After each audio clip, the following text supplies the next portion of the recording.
Hi, what I've been asked to do is walk and talk you through the makeup of my little infamous flick rig, which I use when sort of targeting bigger carp. We start off with an Avid, clearly it's all Avid stuff because I work with them, but an Avid long shank size 6 is my favourite size hook. On the end of that we put 25-pound stiff rig filament.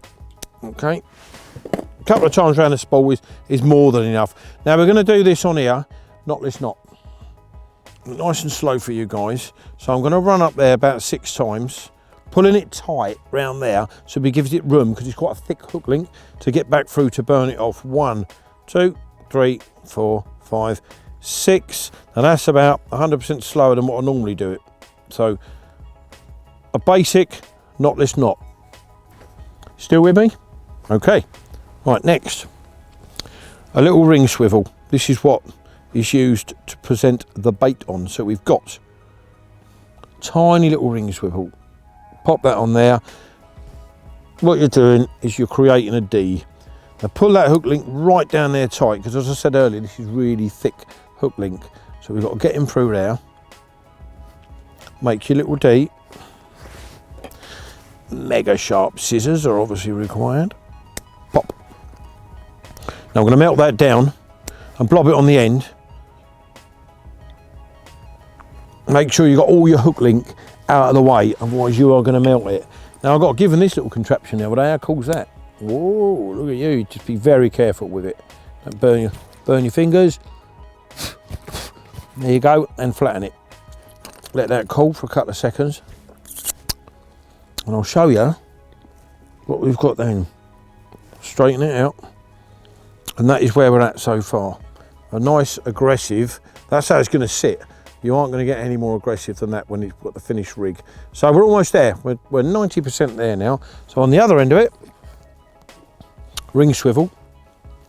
So we're going to feed that up there. Chop off, because we don't need all that. Now I'm going to fold that flat. Pinch it. You're going to end up with a tiny little bit more length there than what you pinch it at, okay, because the knot tightens down. So we're going to go around only 3 times. 1, 2, 3 times around. It can be quite awkward, but once you've done it a few times, back through the loop, the figure of 8 at the bottom of the hook, stick it in your finger like I just done, and there we are. Let's pull that tight. Do you know what, even though I'm trying to rig next to a lake, you cannot help but keep looking at the water, which is why I just stabbed myself. Pull that down nice and tight. We're going to trim that off nice and close.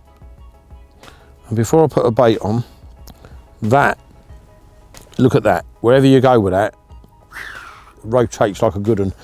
Now, one of my little favourites, tuna and sweet corn pop-ups. Through there, minding you don't pierce your own finger. A bit of dental floss.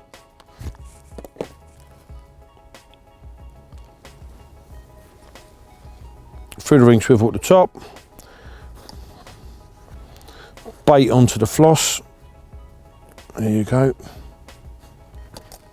Pull it down onto the barrel of the swivel.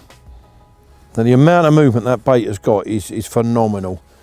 I'm going to trim him off, and then again with my new lighter, just melt that dental floss down. Wet your fingers so you don't burn it. Flatten that off. And if I do this, I can show you better. There is, we're not quite finished yet, but that's 99% now. That's your little stiff hook bit. Now wherever you come from on that, look at the freedom there. It's not hard to see why this rig is so successful. But it's not quite finished yet. It is if you want to fish that on like a chod boom, then it's finished. But I don't like chod fishing, so 20-pound braided pin down. Oh, there was one. So we're going to put that on the big ring of the ring swivel 6 times round. 2, 3, 4, 5, 6 times round. Back through again. Which is an Ian knot. I got asked what it was earlier. It's an Ian knot. I ain't got a clue.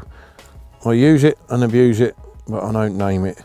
trim that off, and I'll explain to you why we're using a soft boom. See now, when I cast this out, and I've been very successful with this rig, all joking aside, when I cast that out, we've got a very heavy, but very, very supple hook link there, very soft. So what I want to do, now when I chuck that out, I found my area with a nice lead, bump, wrapped it around the sticks, counted it, writ it down so I get a recast. 2 little pop-ups in a mesh bag will go on that hook. We're all balanced down, by the way. So when that hits the bottom, bang, that's going to hold it up like so.